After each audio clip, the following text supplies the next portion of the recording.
భగవంతుడనగా ఏమిటి? Who is God? భా అనగా ప్రకాశము, Bha, effulgence. వా అనగా వర్తించటము, Va, conducting గా అనగా oneself. అభివృద్ధి గావించటము, Va means developing. వాన్ అనగా వ్యాప్తి గావించేటువంటి వాడు. Van, vastness. కాంతి స్వరూపాన్ని సర్వత్రా వ్యాప్తి గావించేటువంటి వాడే భగవంతుడు.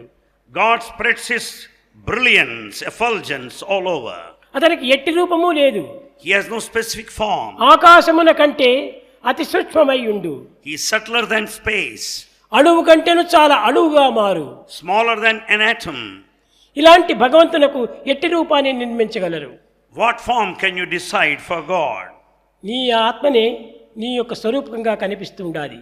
Your very own spirit appears in this form. పరమాత్మ చైతన్యం భవ్య స్వరూపమై అంతటా నిండి తాను అండియుండు.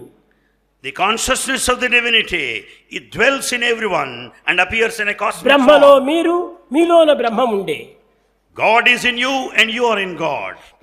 బ్రహ్మకు మీకును ఎట్టి భేదమును లేవు. There is no difference between you and God.